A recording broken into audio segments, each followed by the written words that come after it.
thank you for the special awards that are being given out to the people that are very deserving of those awards. We thank you for this board. We thank you for the administrators and the teachers and all the people of the system that make Lincoln Parish education system so great. We continue to make it even better, dear Lord. Please be with us tonight, and the decisions we make will be pleasing in your sight. We forgive us for our many, many sins. In Christ's name we pray. Amen. Amen.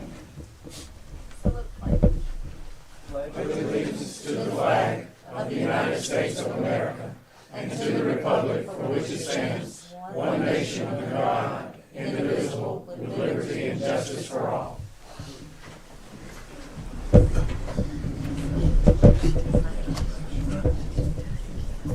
Thank you very much. First thing we'll do is we will, hopefully y'all have had a chance to review the agenda for tonight's meeting, and would ask you to approve that. Yes, sir. Hearing nothing from the public, I move that we adopt the agenda as printed. Thank you, Mr. Anders. Do I have a second? Second. Second by Mr. Clark Canterbury. All in favor say aye. Aye. Any opposed say no. Okay, also you should have had a chance to review the minutes from the special called session of October 24th of 2024. And I would ask that we approve those minutes. Move that we adopt the minutes as printed. Thank you, Mr. Mitchell. Do I have a second? Second. Second by Ms. Debbie Abram. All in favor say aye. Aye. Any opposed say no. Also, you've hopefully had a chance to review the minutes from the regular session of November 7th, 2024. And again, I would ask that you approve those. So moved. So moved by Mr. Hunter Smith. Do I have a second? Second. Second by Mr. Danny Hancock. All in favor say aye. Aye. Any opposed no. Okay, now let's get to some exciting stuff. Mr. Brandon Sutherland, thank you, sir. Hey, listen, anytime you need excitement, you let me know. I'm here for it. Thank you. We always like to recognize exceptional students and faculty here in Lincoln Parish. And we have a lot to recognize tonight. And so, of course, every year we have a student of the year, a teacher of the year, and a principal of the year. And we want to recognize those that were recognized as our district student, teacher, and principal of the year. And so we're going to start off with our students of the year. We have a little over 5,500 students here in Lincoln Parish. And each year we choose a elementary student, a middle school student, and a high school student to be our students of the year. These elementary students are 5th grade students. Middle school students are the 8th grade students, and then high school we choose a 12th grader. And so each school chooses one student to be their student of the year, and they enter into a district competition. And the students that we're recognizing tonight are the ones that came out on top of that competition, and we move it on to compete at the state level. And so the first we want to recognize is our elementary student of the year. She goes to A.E. Phillips. That's going to be Mrs. Collins Riegelman.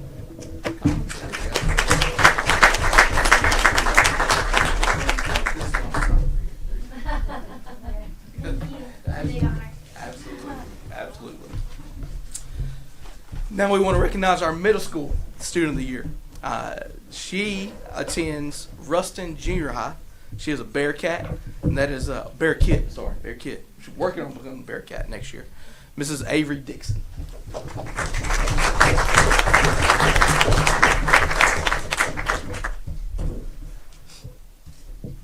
you. Absolutely. All righty. Now our next student, she goes to Ruston High School, and she is a Bearcat. And her dad was one of my first bosses, actually, and so Mr. Sini over there. Yeah, right. Abby Sini.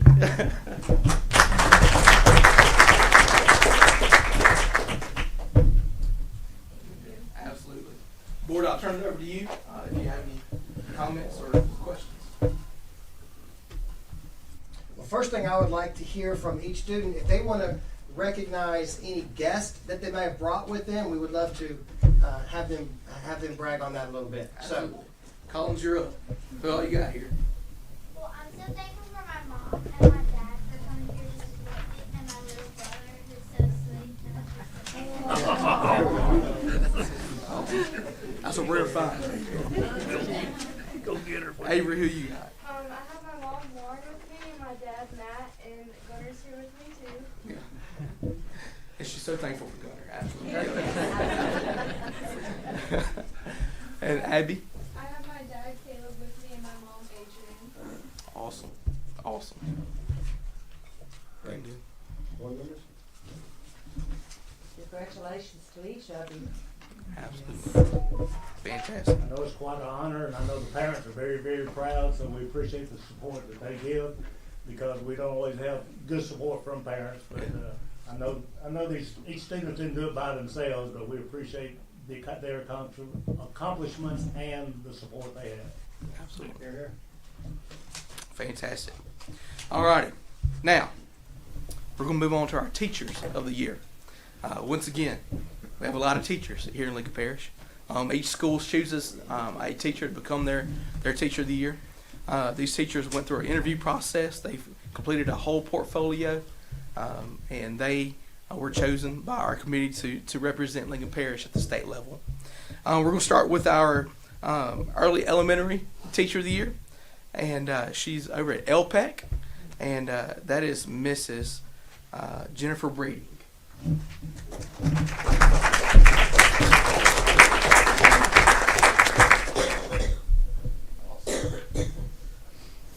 All right.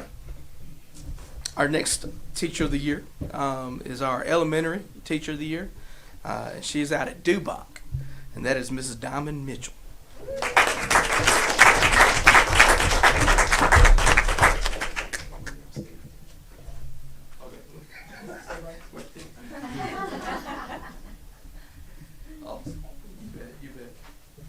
I gave her recognition this time, or a heads up. We surprised her last time. She said, "You didn't let me put my makeup on." I was like, "What?" Next, we'll recognize our middle school teacher of the year. She's over at Ruston Junior High, a Bear Kid, and that is Mrs. Sarah Waits.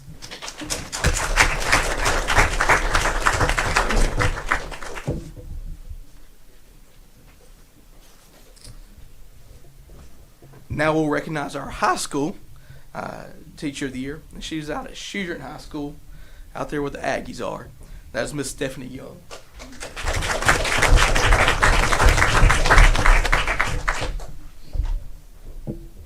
Awesome. You bet. Board, I'll open it up to any comments or questions. So proud of each of them because teaching is the hardest but most rewarding job there is. And I thank you all for doing what you do. I would echo what Ms. Doss says. There's not a lot of people signing up to do what you guys do. And I think it takes a lot of courage and a lot of guts. And I'm grateful to have three boys that have been taught by some of y'all and been impacted by you guys. So thank you. Well, we know that teaching is a thankless job many times, but thank y'all for what you do, and it's tough, but next to parents, you guys are some of the most impactful people that are involved in their youth, so thank you. All righty. Last but not least, we're going to move on to our principals of the year. Of course, our principals are hardworking every single day, and have to take things as they come, and they actually they work hard to make sure their schools are running like a top. And so this year we had two principals of the year that will be moving on to the state level. Our first we're going to recognize is our elementary principal of the year. That's Miss Mandy Brown.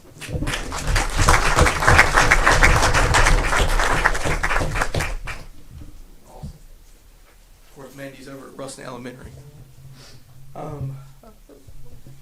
I don't know if our next principal of the year is here. I don't see him walking around anywhere out here. You got to be president to win.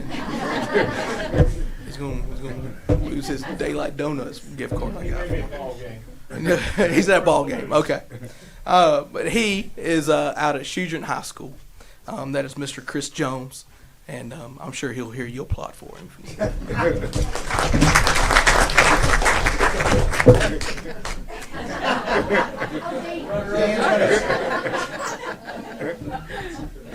Awesome. Board, I'll open it up to you one more time.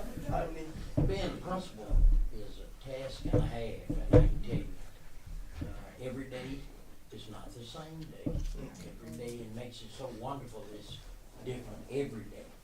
You know, you wish for those days where you can come and have school and everything is lovely. It doesn't work that way. You're dealing multitasking all the time, and it takes a real special person to be a principal these days. And I just want to say, having been one for over 30 years, I can tell you it's a job and a half, but I enjoy it every minute. I know they do too. It gets frustrating at times, but there's always Friday night. Sometimes on Friday night, you can't hide from parents even at a football game. But, you know, if you enjoy what you do, it pays you dividends later on in life. I can say, you know, hang in there. You're here. Well, thank y'all. We love y'all. We love our principals, we love our teachers. And we're super proud of those students. Great work. And look forward to seeing what you guys do ahead in the future. It's exciting to know. So, thank y'all for coming. We will allow y'all, if you want to stay, please feel free and discuss our budget and other things. But if y'all do want to sneak out, feel free to do that now before we continue on with the other exciting stuff. So thank y'all for coming. We really appreciate it.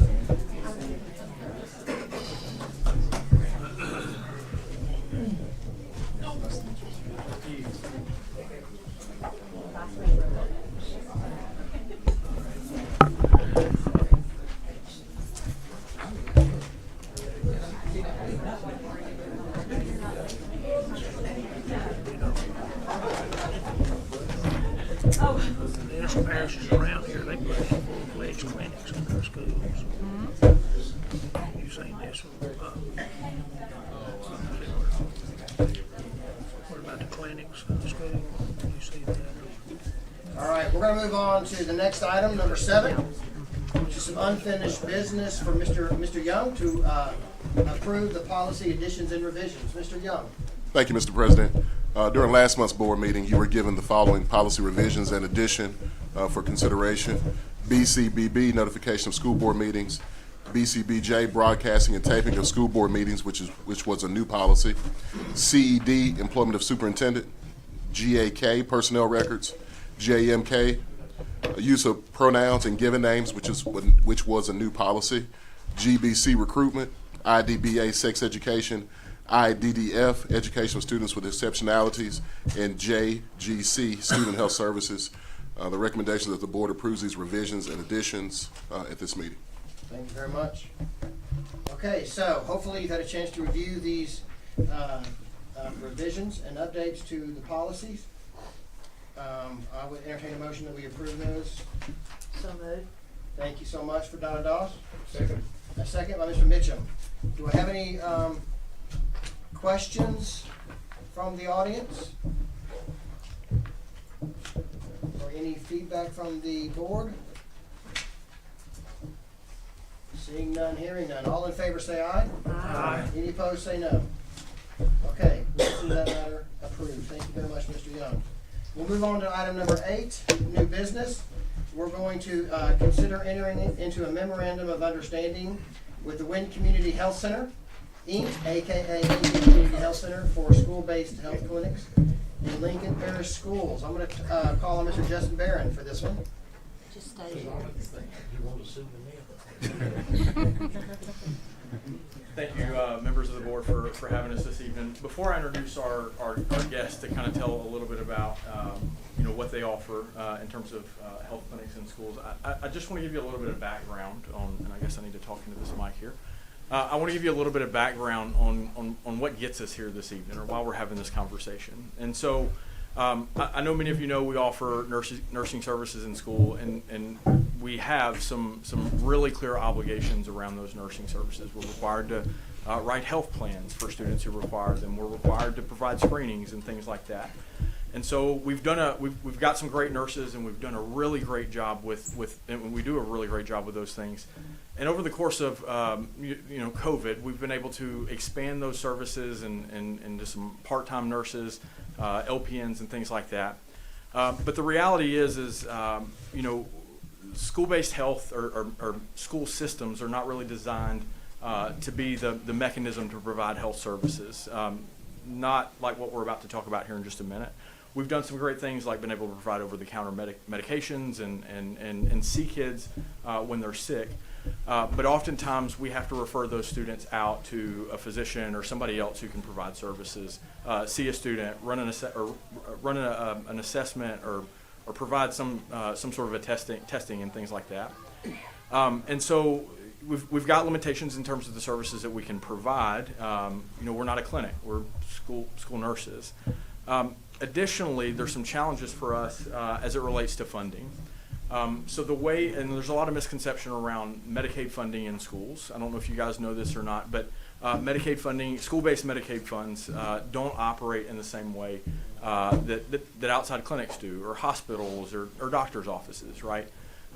So to give you an example, just to kind of sum this up, we spent roughly $1 million in salaries on nurses over the last year, and we anticipate spending about that for the current school year. We are only, through Medicaid reimbursement, we're only eligible to recover about 35% of that, which means that the district is responsible for covering the other piece of that. And so we've been able to do that. You know, obviously there's been a little bit of ESSER funding. There's some other grant funding that we've had access to that looks to be going away over next year. And so we feel like we've reviewed a couple of options. We've talked to the hospital. We've talked to Trinity, and we feel like they offer us a turnkey solution, if you will, to provide students access to health care, while also removing the burden from us, the school system, and allowing us to focus on the things that we're responsible for, which are the screenings, the health plans, and things like that. But also what we're here for day to day, which is really the provision of education to the kids that we see day in and day out. And so I just want to give you a little bit of background on that. If you have any questions about that, I'd be glad to share. But I do want to give Mr. Thornton the opportunity to come up and share a little bit with you guys about the services that they provide, or would be able to provide in the 6 schools that we're talking about. Thank you, Justin. Good evening. I appreciate the opportunity to be here. I'm Dino Thornton. I'm the CEO and founder of Wynn Community Health Center Incorporated. We rebranded several years ago as Trinity Community Health Centers of Louisiana. We're a 501c not-for-profit, federally qualified health center, and our mission is to provide access to quality health care to the patients we serve, regardless of one's ability to pay. When I retired as Mayor Winfield in 2009, I opened up our little clinic. There was 5 of us in it in Winfield, and now we've got 400+ employees. We're fixing to roll over 1 million patient visits coming this spring. And our success has been because of our mission, and we're mission-minded in what we do. We have clinics in Wynn, Grant, Bienville, Lincoln, Rapides, Avoyelles, and come this spring we'll be in Bossier Parish as well. Those are standalone clinics like a outpatient doctor's office, but we also do school-based health. The federal government tasked us with that several years ago, and we have over 20,000 students enrolled in our program in Wynn and in Rapides Parish. Rapides Parish, I think we're in 33 or 34 schools down there. So what we do is we embed nurse practitioners, RNs, LPNs, as well as clerical people into the schools. It's like a miniature clinic there. We see those kids that mom or dad doesn't want to take off of work to take them to the doctor for a problem. We see those kids that are hurt at school. It's just, we see all kind of things for the students, as well as we also will see the staff members in the schools.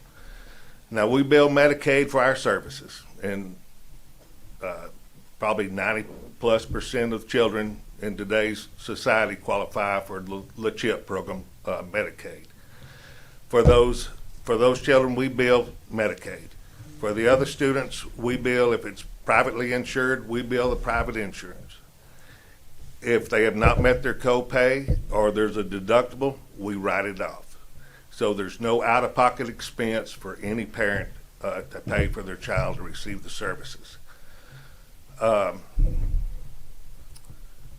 We provide not only primary care with the nurse practitioners, we also provide behavioral health, and we'd be here to support your behavioral health staff as well.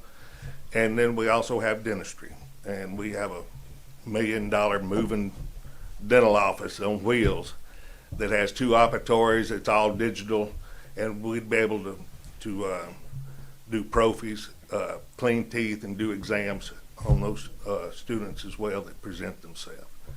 Now, every child will not participate in the program. It's parent choice. So at the start of the school year, we'll send a packet home with all the rest of the paperwork you send home at the start of the school, and there'll be a questionnaire and it'll be a chance for a parent to sign their student up for it, and if they choose not, they don't participate. Some of the schools we're in, we get like 98% participation. Some are like 60%. And then the next year it's like 65, next year it's like 70%. We're here to enhance what you're already doing and not to replace. And we already, we have a presence here in Lincoln Parish, probably employ 60 folks here at the Lincoln Community Health Center, provide multiple services there, and this is just a chance for us to better serve this community. Being a not-for-profit, we have been blessed and been good stewards of what God has trusted us with. And we've tried to return that money back to the communities that we serve. And in Rapides Parish this year, we donated 3 school nurses to them. We're paying their salaries, and they work for them.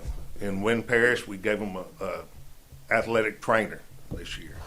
So if we're successful, we put that money back into the system that we serve. I'll be glad to answer any questions. Justin, did I leave anything out that you?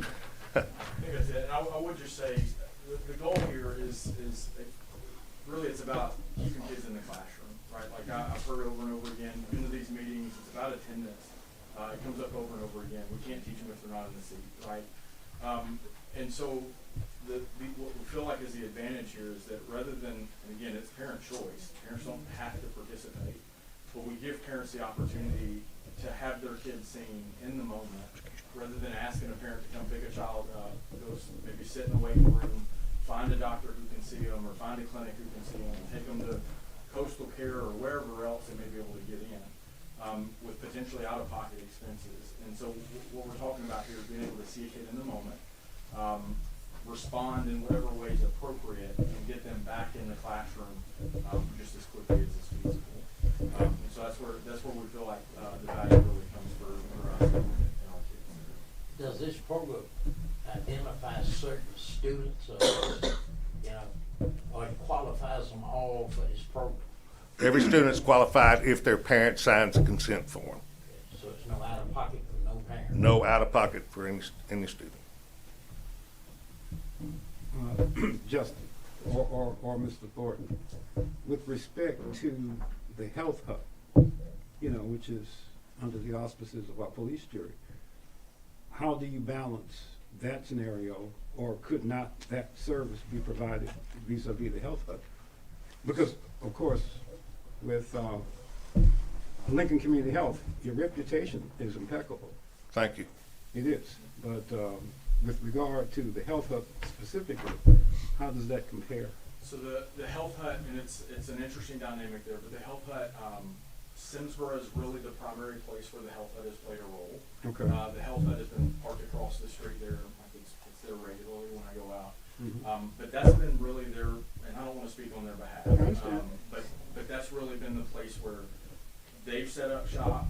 There have been some instances where students have been referred there to be seen, but that's not it's not really the not really a model for that to provide in-school clinics, if you will. And I'll just say, like, when you, like the FQHC model is a common model. When you look around the state, when you look around North Louisiana, like that is, that's the model that seems to be the most prevalent. There are clinics in Morehouse, in Union, Ouachita, and I think they just added one in Bossier. Yeah. It tends to be the model that's used to provide these services for in-school clinics. Okay. But it's not to say that there aren't potentially like other options. They just don't tend, they seem to not work as well. Okay. And our goal is not to replace any PCP. You know, our goal is to treat the student at school, and then if there's an issue, they're referred back to their PCP. So there's no one else in Lincoln Parish that can provide this service? That we researched it? So we have reached out to the hospital. We've had 2 conversations with them. Like I said a moment ago, based on what has been presented to us at this point, it was pretty clear to us that the most access to students is probably the best way to say it. The most access to students, and not speaking in the mic, but the most access to students is available through these in-school clinics for treatment. It's not to say that services aren't able to be provided. When we talk to the hospital, there are some things that they can do, but one of the things they can't do is the dental fees. Have we researched with the HUD? We talked to them? I have talked to them through Dr. White, and there has been no interest expressed, to my knowledge, in them providing any services. All I'm concerned, we reach out to our people in Lincoln Parish who pay these taxes first. I got my house taxes, hell, I know the difference. So, I would say that I do believe, and I don't want to speak for Mr. Thornton, but I do believe that what we would be talking, we would be employing local folks to provide. Yeah, no doubt. It makes more sense to employ folks from here. And we do pay taxes here, Ms. Ferguson. You know, when I bought Bodie's furniture over there, it's a pretty big tag with that. And we do have 60 employees here. Although I don't live here, 60 of our 400 employees do. Yes, sir. as long as we break even. Yes, sir. Well, it wouldn't cost you anything. Only thing we would need would be the space. As far as the opt-in on the beginning of school, like if a family decides not to opt in from the beginning, do they have the option to opt in, say, later on, or is it an all or nothing? Yes, sir. There'll be a chance, and we'll actually have a place online where they can go in and opt in online. So if a child presents himself to the school secretary or to the teacher that's very sick and they're not in the program, we'll have the opportunity to reach out to that parent if that information is provided and see if they want to do a verbal for the child to be seen there. And then the paperwork can be filled out at a later date, you know. Okay, and that's segue into my next question. I was one of those students that was pretty good at getting out of class and finding ways to get out of class. Frequent flyer? Yeah. Yeah. And so I don't think my boys are, but as far as what you were talking about, Justin, as far as like what we're good at is educating children. What kind of processes will we have in place as far as kind of vetting? Because if a student just says, hey, I don't feel well, I want to go to the clinic, is that an automatic yes, go to the clinic? And then you look down at Ruston High School and we've got 30, 40 kids sitting down there waiting to be seen. Like, what are the steps that we put in place to go? I wouldn't say that that's a unique problem to potentially a clinic. Like in fact, I was speaking to one of our nurses today about systems that they've got in places in schools to prevent that thing from happening, right? I mean, sometimes it's like equipping teachers with Band-Aids so that teachers can take care of some of their own things without having to send kids to a clinic. But every school is a little bit different, but every school has a system in place to kind of screen kids to the, is this really a thing, or so that's something that we currently encounter and we currently have systems in place around. And a lot of that is managed, we'll say the school nurse, but school administration working with teachers to make sure that those things happen. Thank you. So as Mr. Smith just mentioned, Ruston High School, is Ruston High School considered to be one of the sites? For these six, not at this time. So where we're not, if we do go forward with this, where we're not considering, it'll stay the traditional nurse practice. Yeah. Yes, sir. And some of our, Mr. Dirt and I spoke about this earlier, but just to get some clarification, some of those nurses, our part-time nurses that would possibly be replaced by this service would have the opportunity to be rehired by Trinity, correct? Yeah, that'd be the first people we interview. Yeah, they already have experience in the school system. They know how it works. And those, the politics those of it. employees, the way they are set up in our system, Mrs. Duke, they do not receive benefits, is that correct? They're hourly employees? They don't have access to Health insurance and retirement? they do have retirement. They are participating in retirement system. And then, so if they flip to Trinity, Trinity picks up their health insurance at that point? So for our part-time employees, which school base is a 9-month job for most of our employees in school base health, we pay 60% of their policy. If they choose to participate and they're responsible for 40%, they're allowed to participate in our 401k program. We match 4% of their input into that program. They also receive, there's a formula on how many hours they get for PTO and vacation based on the number of hours they work. We're very generous with our benefit package. I came out of city government, and y'all know government's always got the best retirement benefits of anybody. And when we wrote the first policies, we just kind of mirrored what we were doing, and it's worked well for us. And as far as our liability as to their retirement, it'll be prorated to their time with us and then their time outside of being employed by us? But, if they participate 5 years, full time, then they would be vested. But if they don't, then they have the option to withdraw their retirement from the retirement system. Thank you. So with the oh, go ahead. Go ahead. Who makes the determination? You know, the teacher, the kid, when he goes to see the nurse, tells the teacher and go. It's a combination. If you don't mind, Justin, what we see on the campuses, each campus does it a little different because each principal drives their own ship. Teachers will call intercom or whatever to the office and say student X needs to see the school nurse or goes to the clinic. Sometimes the teacher walks down the hall. Sometimes it's a school secretary that sends them down. It's a combination of. Sometimes the student actually presents themselves during recess or times that they're not in the classroom, but we don't reach out and pluck them out of class, you know.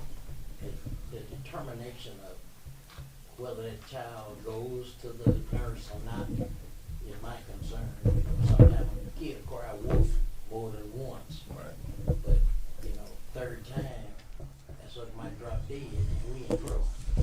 So all I'm saying is if he comes and he's sick, send him anyway. So we tend to, just to speak to that, having been in school administrator, like that's a constant battle, right? Like, because you do get I want to go see the nurse. Our nurses and nurses in general tend to know if the child's really sick, or they keep track of like the habitual offenders, if you will. But I will say that we tend to, we tend to err on the side of just going ahead and sending a kid and letting them be assessed. That's what I want to hear. Don't take nothing for granted. Yeah, and just on the mention of liability, our malpractice insurance is covered by the federal government. So if you meet a certain standard as an FQHC, Federally Qualified Health Center, the federal government underwrites our malpractice insurance, and we've met that standard for the last 15 years. So. And so your company is how old? 15 years. 15 years, and obviously that's not a brand new company, but it's not a 50-year company. Have y'all thought about like what? I mean, we're talking about a 3-year commitment here. What does like as far as succession plans go, as far as long-term, I mean, 501c3 is an owned company, correct? No, it's a It's a nonprofit. nonprofit, All right, so it's controlled by your board, yeah, right? of which my president is a retired school teacher. She taught me in the 6th grade. Okay. I've got 5 retired school teachers on my board of directors. There's 13 board members. And they're mainly based in central Louisiana? Yes. We are trying to place board members from each parish that we're in. The issue has been technology for us, and we're building a brand new facility there in Winfield. We're gonna be able to have our board meetings in our own facility with good technology, so if a board member, say from Bienville Parish, couldn't drive in, they'd be able to Zoom in for those meetings. Where we meet now doesn't have reception, doesn't have the capabilities. Yes, sir. Before I will want to lock in a 3-year, I want to talk to the hospital and the FQACs other in the areas. You made a statement, Mr. Barron, about the 35% recovering. Can you elaborate on that with Yeah. Medicaid? Yeah, so that number, like, we only have so much control over that number. Like that number, oh, this is like probably a whole session all by itself. So, I'm trying to think of the easiest way to explain this. We have, so our providers, our employees as providers participate in random moment time study. If I'm getting too Very technical. familiar with that. So random moment time study, and so they get an email regularly, sporadically but regularly, asking them essentially how they were spending their time at any given point in time during the day. And so they respond to that email, and what happens across the state is, the state pulls all that information in from providers all around the state. And based on the way that people all around the state have provided those services, so if it's a Medicaid billable activity, like essentially that establishes the percentage of the time that they're spending there, that establishes the percentage of time that we're essentially eligible, or not the percentage of time, the percentage of the salary or percentage of reimbursement that we're eligible for. Now, there's kind of two things there, and Mr. feel free to chime in, but there's like a direct service piece of that, and there's they call it a MAC piece of that, which is medicated, like an administrative activity. So depending on how you spend your time, that'll drive the percentages around the ultimate percentage that we're able to recover. But the percentage of time, or the percentage that we use is not like we, again, that's a statewide number. So like we don't have a whole lot of, we do try to maximize what our people are doing during that time and be as efficient as possible. But we don't influence that number greatly. Okay, so when you bill that amount, correct me if I'm wrong, it goes back into, it can't go back in federal funds, it go back in the general fund, right? Well, we go back into the Medicaid fund that we hold separate to put back into the program. Okay, so I just wanted to clarify that. And to be clear, that would continue in some capacity with the remaining nurses, like whatever, we're still gonna have a nursing program, and so we would still continue to do that, but the percentage of that is very, very big.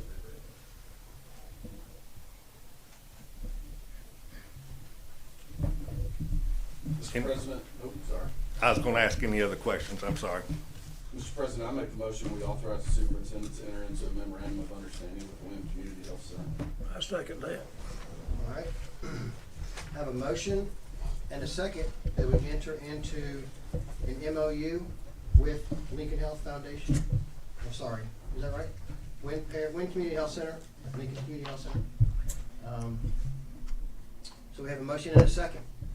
Do we have any questions from the audience? What went into choosing those sites, those school sites? Those are our youngest learners, right, where we they're the least independent, right? They're the most dependent on parents and things like that to get them the access that they would need. And so to be there, that goes back to that in the moment piece. We feel like that's a good place to start. I mean, to be really frank and really clear, just as soon as it's feasible. But we wanna start relatively small, get it running, which I like the smaller kids are the best place to start there. Just one of those sites? Sorry. Those Hillcrest- initial sites? Sorry. The initial sites? Yeah, Hillcrest, Glenview, Ruston Elementary, Cypress Springs, I. Lewis, Ruston Junior. So the program is just gonna cover those schools? This, Year one, yeah. year one. So we satisfied that no entity in Lincoln Parish can fulfill this obligation we discussed. We'll make sure we covered every base to ensure that everybody's given an opportunity to make a presentation And if they are able and capable.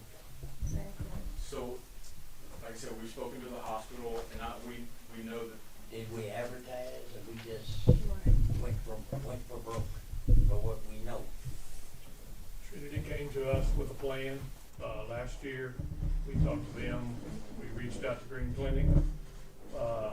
They were actually in the process of selling to the hospital, so we met with the hospital. And then we went from there. What else do we get out of this ordeal besides, people within, working within the school? We get anything else? Do they cover athletics? Says that they'll do our They'll do- all of our sports physicals and possibly an extra physical athletic trainer. I mean, yes, they could do physical, sports physicals for us. We've talked about possibly doing CDL physicals for our bus drivers, some of those type things. I mean, the main thing is like, this isn't costing us anything to do, and it's actually getting some payroll off of what we're paying. And it's providing more services for kids in our schools. I think one thing we didn't mention was kids that don't have any insurance will still be seen for nothing. Nobody's turned away. So you're saying that it will help on our payroll? It will, because some of our part-time nurses we would not need. They would interview them and possibly hire them if they want to go to work with them. So we would cut about six part-time nurses. But that's just for Trinity. Did we talk to the hospital and the other providers too as well to see? That's my question. We did talk to the hospital, yes. And any other providers that offer in Lincoln Parish FQAC? We did not. I think there's something to be said for this company being proactive and not reactive. So I appreciate you guys coming and seeing us. Thank you. Mr. President, I think there's been a motion and a second. There has. Any more questions from the audience? Yes. When would this begin? In August of 25-26 school year. Okay, thank you. So before we take a motion, I will say that I did talk to Jackie White about this particular thing, and she's not coming down hard on any side one way or the other on it. Who Lincoln Health Foundation, she does. Her only concern that she expressed to me was that that while Lincoln Parish is actively trying to recruit more doctors, more medical stuff, she is a little concerned that this could have a negative impact on that long term. And so I just want us to be advised of that. The other, and I do know that there's a motion in a second, we do need to act on that. The other option we do have is we could invite anybody else to come speak before this board in January if they so choose. And give them an opportunity to come and make their pitch as well before we vote.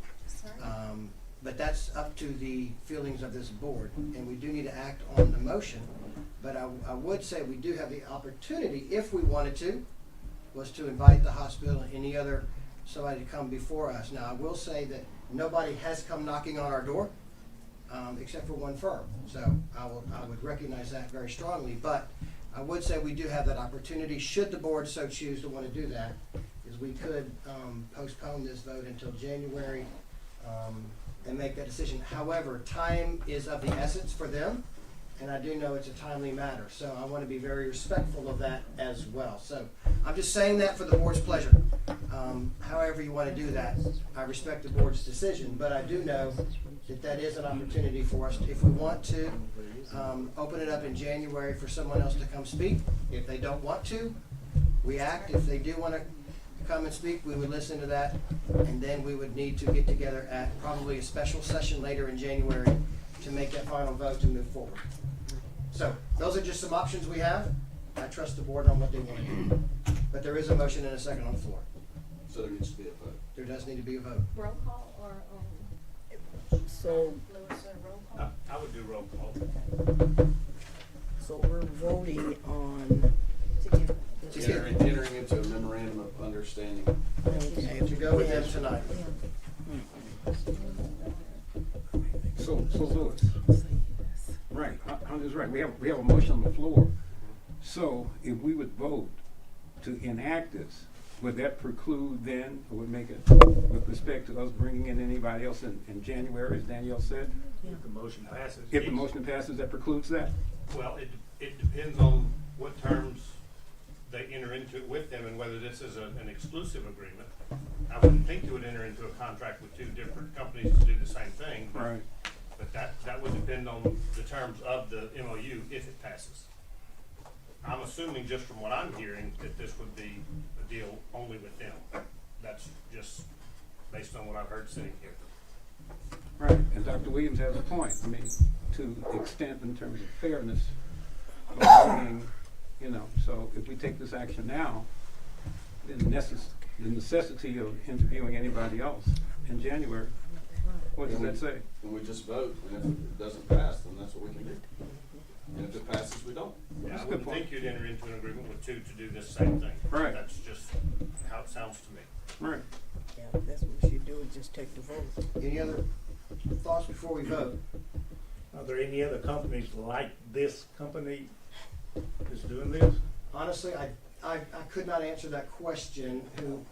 I'm sure there are some. I know there's obviously one in Morehouse Parish, because they service Washita Parish schools, I believe. You can correct me if I'm wrong. Yeah, so, Morehouse Community Health Center, and she called me, said, get over there to Lincoln, that's your area, you need to service them. We work together closely. We kind of, the federal government spaces us out and gives us regions to serve so that everybody has coverage.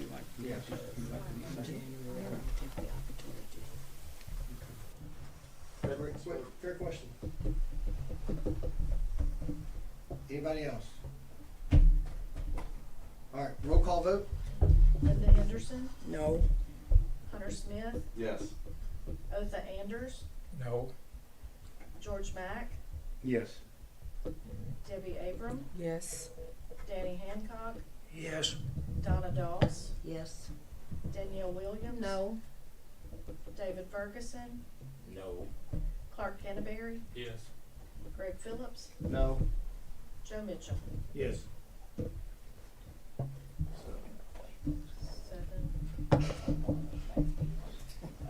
7 yeses. Okay. All right, thank you very much. Thank y'all for your time.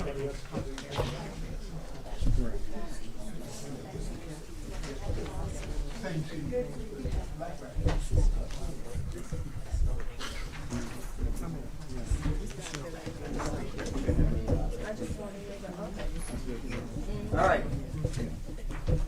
8.3, Mr. Ricky Edmiston. I'm sorry, I apologize, you're right. I'm getting ahead of myself. 8.2, okay, we have an announcement of a public meeting where the resolution will be considered on January 7th, 2025, calling a special election to be held in the Simsboro School District, and I will read the official announcement. Notice is hereby given that at its meeting to be held on Tuesday, January 7, 2025, at 6 p.m., at the Lincoln Parish School Board Office, 410 South Farmerville Street, Ruston, Louisiana, the Parish School Board of the Parish of Lincoln, State of Louisiana, plans to consider adopting a resolution ordering and calling a special election to be held in Simsboro School District Number 3 of the Parish of Lincoln, State of Louisiana, to authorize the renewal of the ad valorem tax therein. So, that has been officially entered in. We do not need to vote on that. And so we just want to make an announcement. Item 8.3, we good? Yes. 8.3, request permission to advertise for bids of duplicating paper. Mr. Ricky Edmiston.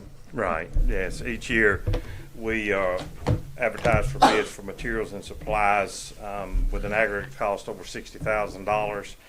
And we're recommending, asking for permission be granted that we advertise and accept the lowest qualified bidder for duplicating paper. And we'll be doing that for 6 months from January to June 30. Okay. Do I have a motion from the board to authorize? Motion. I will make it. Thank you. I got Approve it. Thank you. Donna Doss and Otha Anders. All in favor say aye. Aye. Any opposed say no. Thank you. Okay, we're at 8.4, request permission to solicit proposals to purchase cameras for buses. Mr. Ricky. Yes, so in order to continue safe and effective bus service for our students in Lincoln Parish, we're requesting to purchase cameras for 57 more buses. We bought some in the past year with ESSER money. 48 of these are route buses, 9 would be activity buses. These cameras help us with student behavior on the bus, able to look back at it. Also helps us if there's an accident with the bus for the insurance company to have a video of it.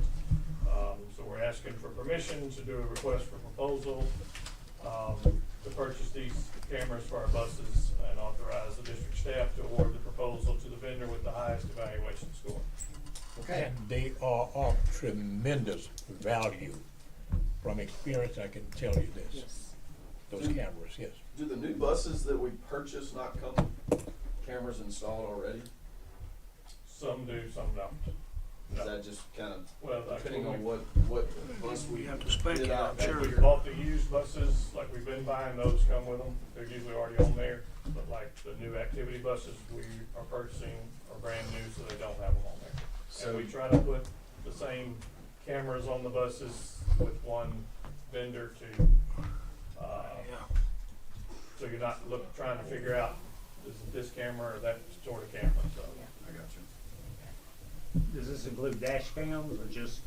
So they're inside, but some of them face forward, yes, sir, so they can see them. You can see what's happening on the road. And on the bus. Right. Back there, Mr. Andrews used to sit in the back. There was a reason for that. And you would be surprised, most probably, at some of the things that takes place. Whew. I have a question about your buses. I don't know how the bus rushed back, rant, whatever.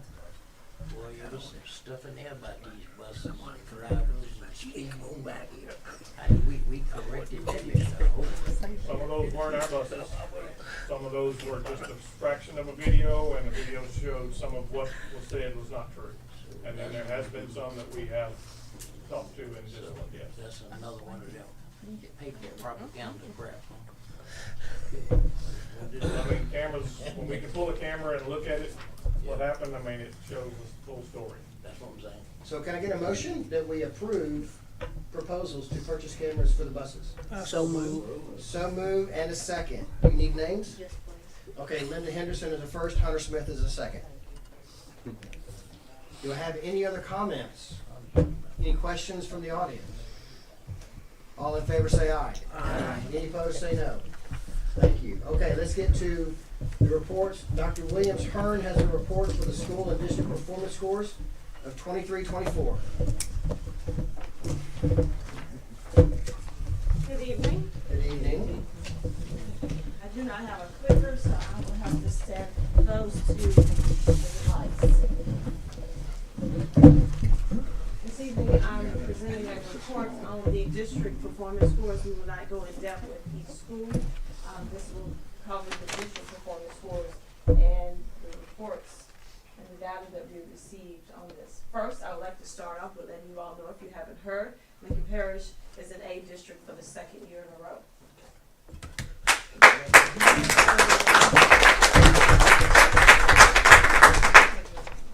Okay.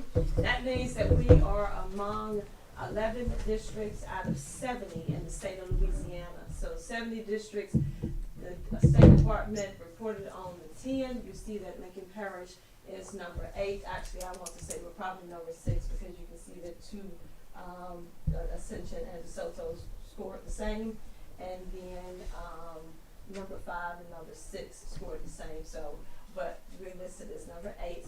And I added the Lincoln Parish on here. It was not included on the original slide from LPSB, but I put it on there so you can see what who the 11 districts are. And that means that 15.7% of the 70 districts in Louisiana earn A scores. I have a question. So I've noticed in the paper the last 2 years we post niche.com ranking us number 2. So Louisiana Department of Education is ranking us number 8. What's the difference? Louisiana Department of Education is ranking us based off of the school performance scores that each district earned, or the district performance score. So that is how the Louisiana Department of Education is ranking. Okay. LDOE also lists the top 10 schools. You can see number 6 is A.E. Phillips Laboratory School, and they are earning 117.8. Along with A.E. Phillips Laboratory School, we have 2 other A schools in the district, Children High School and Ruston High School. Now, in addition to our A schools, we have some schools that have earned what they call honorary badges. So the first badge would be the Top Gains Honorary Badge, and with this recognized schools or systems that have earned the equivalent of an A for the Progress Index for their for subgroups. Excuse me, in the Progress Index for all, not subgroups. Subgroups is next. The Progress Index overall is 90. So you can see that we have A.E. Phillips, Children Elementary, Children High School, Duboc Elementary, Hillcrest Elementary, Ruston Elementary, Ruston High School, who all earn A for their Progress Index. And the next honorary badge is the Opportunity Honorary, and this is awarded to schools who have subgroups that have earned an A for their school performance score or their subgroup performance score for these students who are either special education, EL, or English learners economically disadvantaged, and these schools must also not have any urgent intervention required labels. So you see we have 3 schools here, A.E. Phillips, Children High School, and Ruston High School. Okay. Like I said, this report is on the district performance scores, and so I will not go in depth with the schools, but I have in your folders, you will see that you have a sheet that looks similar to this. Like I said, excuse me, I am tied to the device. I will not go through this, but I'll just tell you what this is. Each member has this, and we have copies available for audience or media. If you would like a copy of this, we have these available. And what I did with this was, you can see the blue scores are the current scores for school year 2023-2024, and the peachy colored scores are last year's scores. So we did a comparison for each school and each assessment index. Green indicates that there was an increase in that overall school performance score or that particular index, and red represents that there's a decrease, and if you see some blue, there are a couple of blue zeros, indicates that there's no difference. Once again, that gives you all the school performance scores for each school in the district. You can look at that and study that independently. In addition to that, I know you have these numbers, yes. So if we're looking at the overall district scores, this year you said we're ranked number 8. Last year we were ranked number 6. It seemed like we're trending from number 1. So what's the plan or the explanation of it? Okay. At this point, I'm presenting on the data that is presented as far as what the scores are and assessment indices. These school performance scores and district performance scores was released on the Wednesday before we released for Thanksgiving break. So we've had less than a full week of work days. The data is still being analyzed as far as what happened to the scores regarding increases. as well as decreases in the scores that we kept the same. So at this point, I'm not presenting answers on what we looked at and what happened because we have not had full time to analyze the data to determine what happened. Okay, so you're not gonna present it. What is the explanation? Who works with academics? Why we're trending from we went from number 6 to number 8? What's the explanation for it? Like that's my question. We dropped a half a point on our school performance score. Right. For the whole parish. For the whole parish. We kind of knew that was probably coming. We presented a academic plan back in October at Shoedrant High School of what we were doing in English, math, science, social studies, and the reading, all of that, back in October. Like, we didn't wait until now to decide we're gonna try to do some things, but we put those plans in place. We've made some adjustments at schools, personnel-wise, to try to improve some of those scores and some opportunities. Okay, so again, my question, the raw data is the raw data. When did we get the raw data? When was it released? We get part of it we got test scores in August for K-8. Right about the time school started. I just want an explanation, but is that too much to ask for? I don't think it's too much to ask, but I think to do it with the tone that you use is probably too much to ask. Also, this one, it's not that we are not willing to analyze and share that information. It was just not prepared for this meeting because this is simply a report on the scores as we received from the State Department. Like I said, this information went public, and we cannot discuss it before because it's embargoed. It went public on Wednesday before we released for the break. And once again, that was less than 5 working days. So we are analyzing it. The academic team are looking at it. We just not have an opportunity to find all the answers.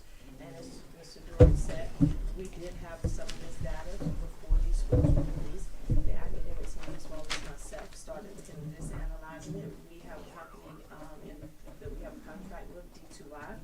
So we're constantly analyzing the data. So once again, as he said, there are plans that are being put in place, but for this evening, that was not the agenda item that I'm reporting on. But Dr. Hearn, the one thing I would say, when you're talking about trends, you don't look at 1 year. And so when you look back, I think from 2019, we were ranked 10. And so we moved up over the few years after that. We did drop a little because we dropped a half a point. Some districts moved up and improved pretty significantly. But if you look at the trend from 2019, which is what trends are over data over time, we've gone from number 10 to number 8. And you will see that on the upcoming slides. I have presented trend data ranging from 2019 up to currently. So you will see that data coming as we move along. Any other questions? Observation. And I'll speak specifically to Mr. Smith's comments. We know the mission here is to work because the text I sent to you specifically.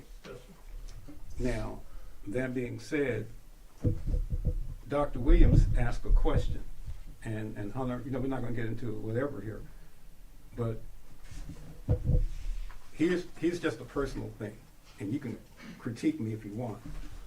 No, I'm saying it's of no consequence, actually, but here's what I say specifically. Don't listen to my tone.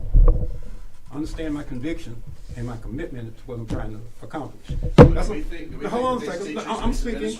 No. That's not what I'm. No.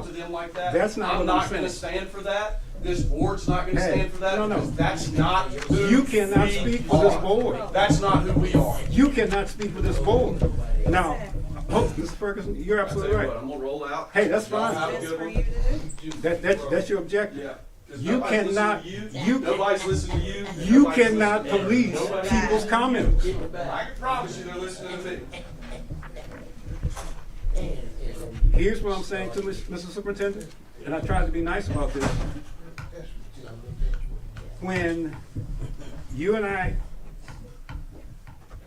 you know what the comment was I gave to you? Sure. I think it was complimentary. It was. Okay. See, there's a witness. Now, he left. That's free speech. It's insulting that a board member, in my opinion, see, now I'm giving you my opinion, she asked a valid question. She's an officer of this board. She's the vice president of this board, which we selected. And somebody, now, if he had stayed, here's what I'd have said.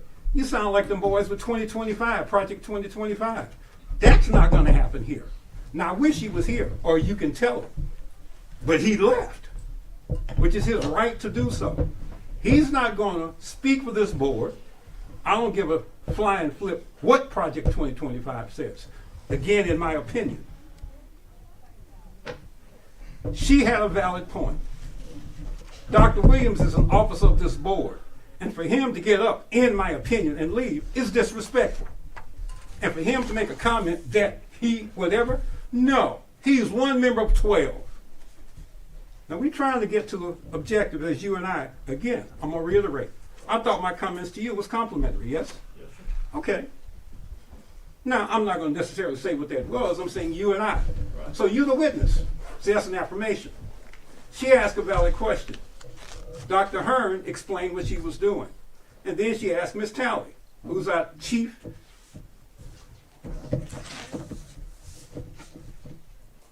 academic officer. Is that correct? Okay.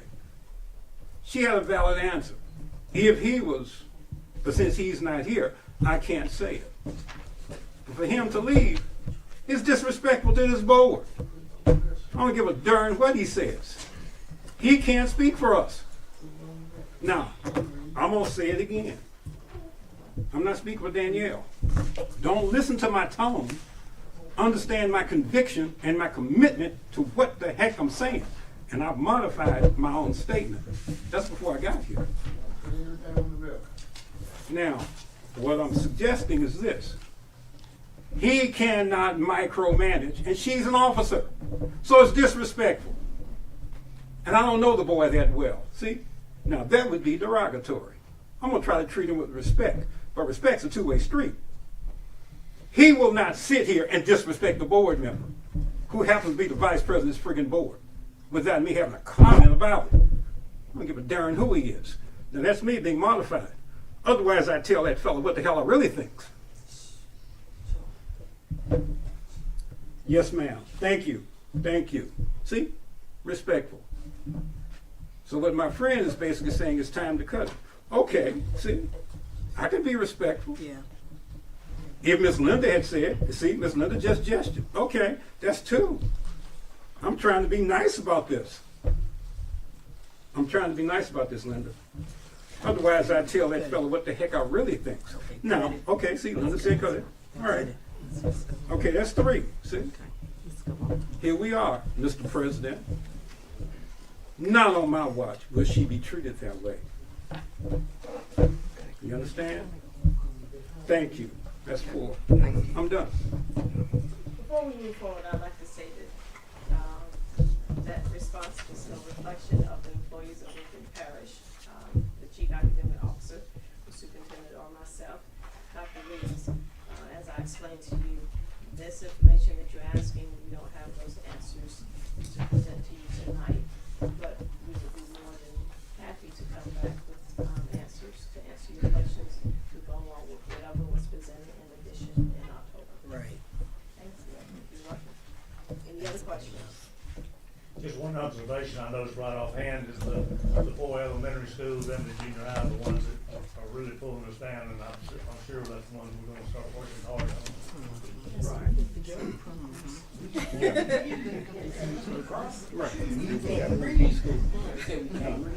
Like I said, I shared each of you have this in your, you may have to use a magnifying glass, but you can see it. I'm trying to give it all on one page so that you won't have to flip through pages to try to see it. But this is the data in full transparency of each school, with the overall school performance score is, including as well as the individual indices, the components of it. Now, as we move forward, we will look at each individual component, and we do have data over the years, starting with 2019 through the current year, 2024, which is last year. I would like to point out that I know sometimes we get a little confused and can't remember what the ranges are for the different letter grades. 0 to 49.9 is an F letter grade. 50 to 59.9 is a D.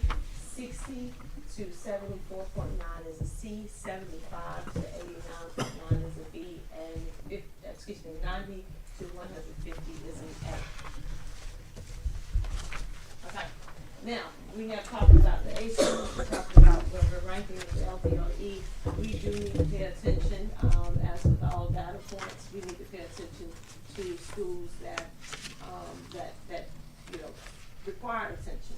So we look at the comprehensive and urgent intervention labels. So I'll give you a brief description of these labels, starting at number 4. For urgent intervention required, this means that, and this is looking at subgroups, this means that a school earned a performance score. If you take that subgroup of students and calculate a school performance score, subgroup performance score for that group, if they earn a D or an F for any of the subgroups, then that school is, a label is placed for that school for urgent intervention needed. Okay? Now, number 3, we don't have any for discipline, so I won't spend time explaining. Number 3 is there for you to read, but we do not have any connected for discipline.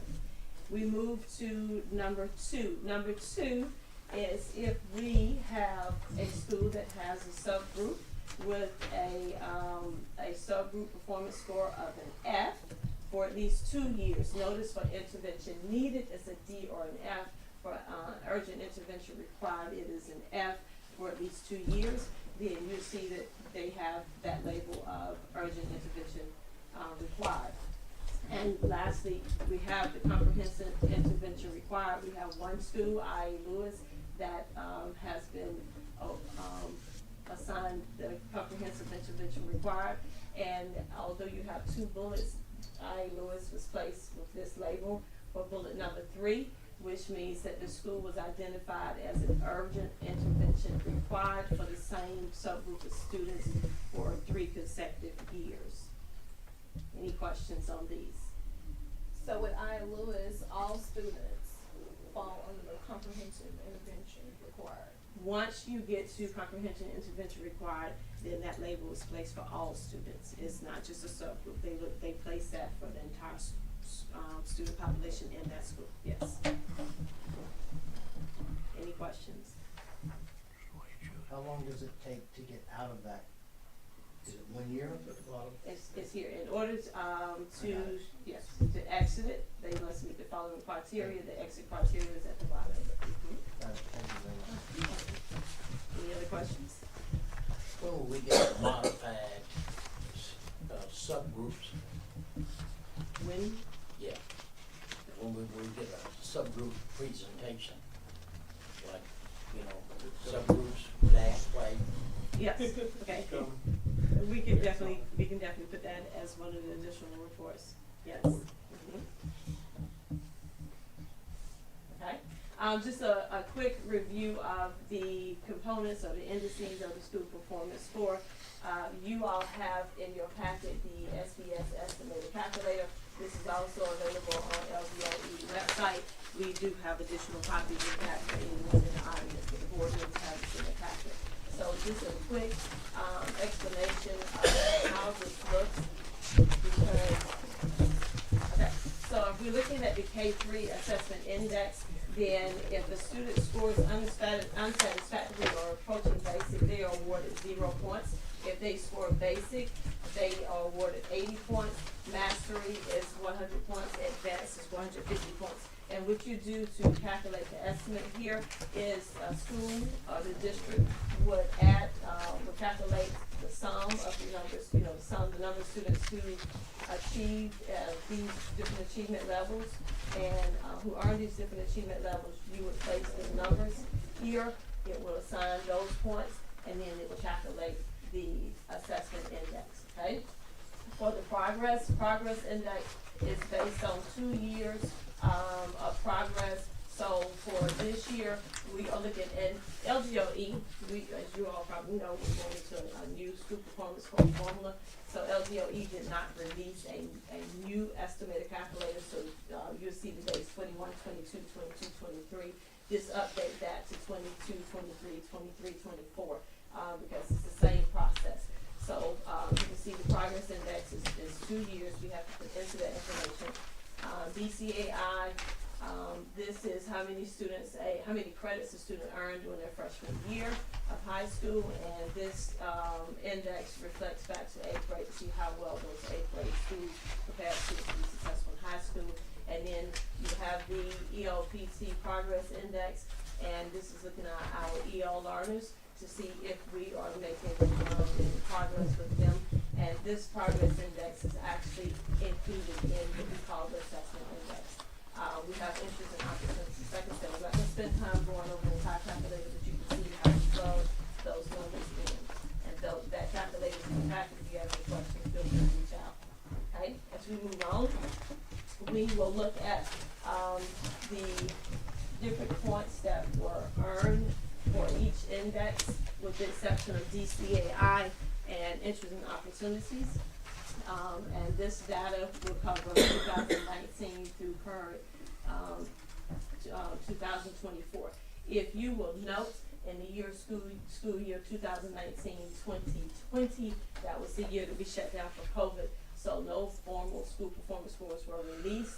LDOE only released simulated SPS and BTS scores. That's not in this state that 2020 does not have a number. I will also point out that the red line is the trend line for the district, and the blue line is the trend line for the state.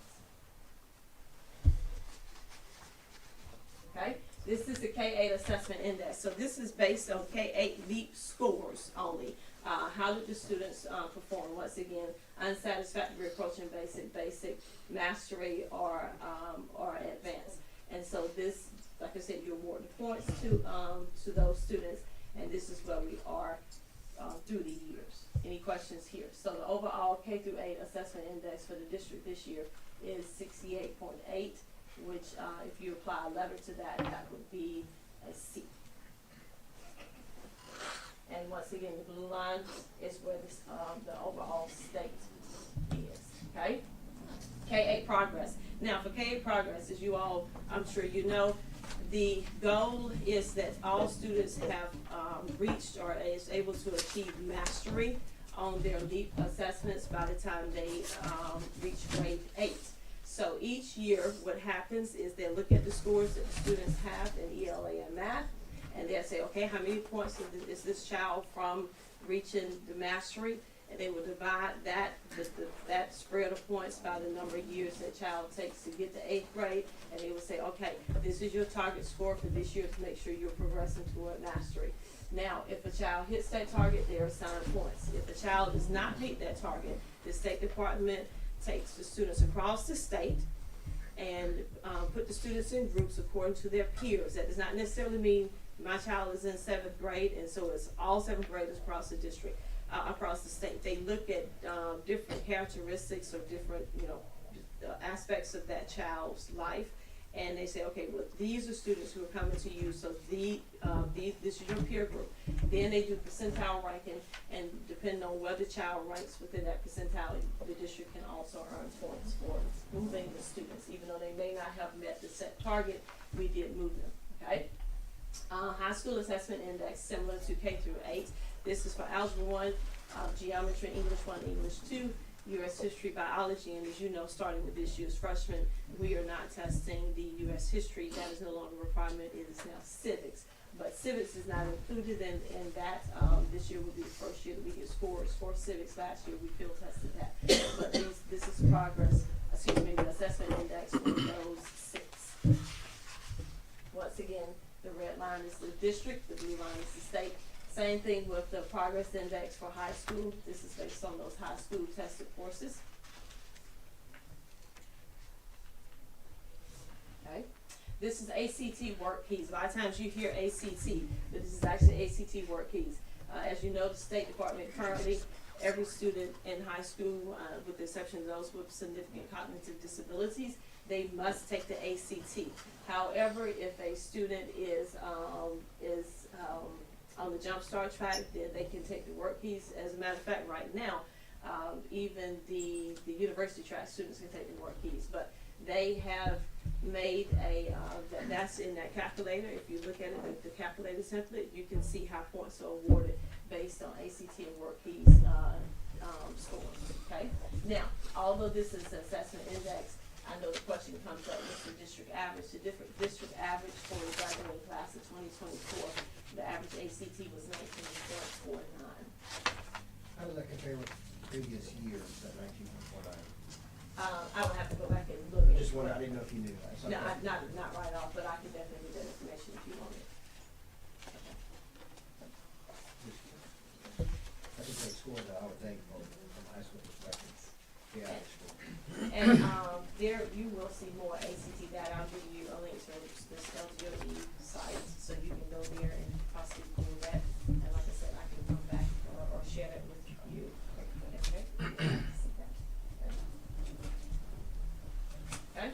This is the strength of the diploma. And with the strength of the diploma, this is saying how well is the district or school preparing the children for life after high school. So if you are a university track, if a student is a university track student, university diploma student, then this is looking at AP courses, dual enrollment courses, CLEP, and any of those higher level coursework and assessments that will get them, more prepared for college than just the basic high school courses. And so that's the strength of the diploma for that. Now, included in this, those students who are Jump Start diploma students, this is looking at the industry-based certification. How did they earn those, as well as their work key scores. Now, as you look at all of these students, this is saying that they are prepared to go to either the university, or they are prepared to go to work, or to a two-year university. Now, so let me say this: for all of the students that graduate, based on what Louisiana Department has put out here for the curriculum, the study for these students, all students who graduate with either of these two diplomas can go to a four-year university. It's just a different track that they go. It's a different pathway that they go. The ones that graduate with a university diploma, they can go straight into the college if they're accepted. The ones who graduate with a Jump Start diploma, once again, they can go to two-year university, and if they choose to do so and they do well there, they can route from that two-year university right on into a four-year university. So the tracks that have been set up by the State Department, this is not Lincoln Parish, set up by the State Department, it prepares every child if they want that opportunity for a undergraduate degree, that they can move on for that. Okay? Now, the cohort graduation rate index, once again, this is an index based on points at a time. You can see that we're here. They cap it off at 145, 145. They or let's say 95%, greater than 95%. Once again, they have to make sure they're protected PII. So they'll never tell you 100%. That means that someone can look and identify, say, with every child in that school. And once we can pinpoint what students, or if a whole group of students did something, then they say, well, we are violating those students, PII, their personal information. So what I did pull to make this, a little bit more friendly for you all to understand, during the past 6 years, the district graduation rate has been greater than 95%, with the past 2 years being a direct 99% graduation rate for the district. For the state ranges for these years, like 2019 to 2024, with a graduation rate of 81.4 to 84%, with last year's rating, so 2024 being 83.2%. Questions? Okay, now we'll look at the subgroups for the district. We won't get into complete details. We will come back with another report. However, there are a lot of different subgroups that we can be identified, that schools and districts can be identified as having, but it's based on the number of students who meet those specifications for that subgroup. Lincoln Parish has been identified as having 5 subgroups as Black, African American, economically disadvantaged, Hispanic, Latino, students with disabilities, and whites.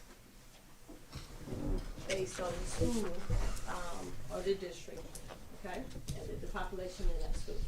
So if you take each of these subgroups and calculate the group of students, and you calculate the school performance score for that group of students or that subgroup performance score using each of those indices that we talked about, like I said, with the exception of interest and opportunities, that's included, and DCAI, and it takes time to go through that with you all. Both of those, by the way, they are removing from the upcoming, the revised school performance score. But either way, if you take all the different indices of the school performance score and calculate that for these group of students, then this would be the overall school performance score for each subgroup. You can see students with disabilities will have 66.9 score, which is a C. Economically disadvantaged would have 82.4 subgroup performance, which is B. The whites would have 105.7, which is an A for that subgroup. Hispanic Latino would have 87.2 subgroup, and that's performance score, and that would be a B. And we have Black African American, which would have a 77.3 subgroup score, which is also a B. Once again, the red bars are those scores for the district, and the blue bars are the scores that is better for the state. Questions? Okay. Now, with the school performance scores, this is our early childhood. These are our pre-K programs, our 4-year-old, our earliest learners, okay? I know this slide is kind of crowded. You may not have heard as much about these scores as you've heard of the school performance scores. So I want to make sure you had all the information you needed here, okay? So our 4-year-old programs, the pre-K programs we have are Dubai School, Simmonsboro School, Children Elementary, and Lincoln Parish Early Childhood Center. And the way these scores are calculated is each school is rated on the class. That's the system they use to calculate to evaluate these schools. They have emotional support score. They earn a classroom organization score and an instructional support score. If you look here in this box, it explains what an emotional support, what those measures are in that domain. Classroom organization, what those measures are, as well as instructional support. And then also these, the score ranges to receive a rating of excellent, high proficient, proficient, approaching proficient, and unsatisfactory. These are different from those that are connected to the school performance score and the district performance score. So what happens with this is they average these 3 to get an overall score, and you can see that 3 of our schools for our earliest learners have been rated at the highest rating of excellence, with Children Elementary coming in at a high proficient. Any questions? In addition to the Excel sheet that you have in your folders and that's available, let me find my mouse. You have, can you control it from here? Okay, it is, there you go, okay.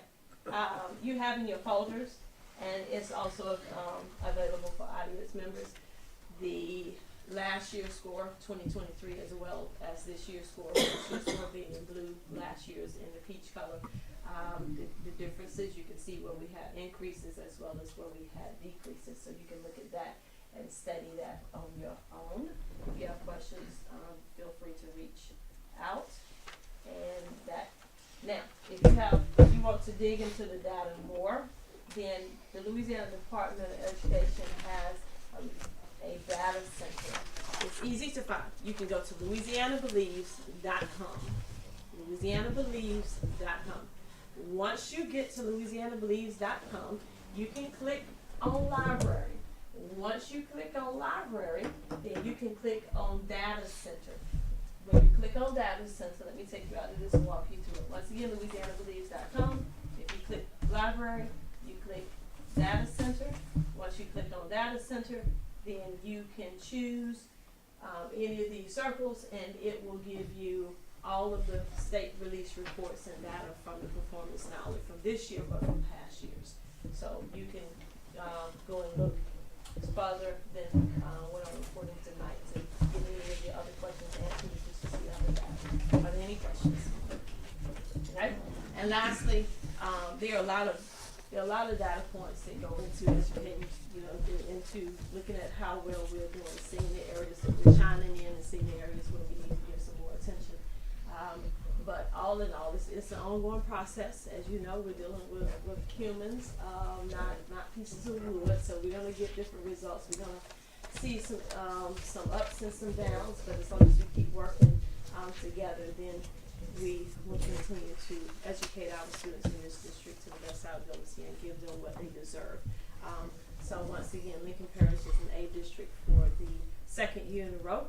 One of 11 districts across the state out of 70 districts. As I think it was 15.7%. We're in the top 15.7% of districts in the state of Louisiana. Are there any questions? Thank you. Thank you.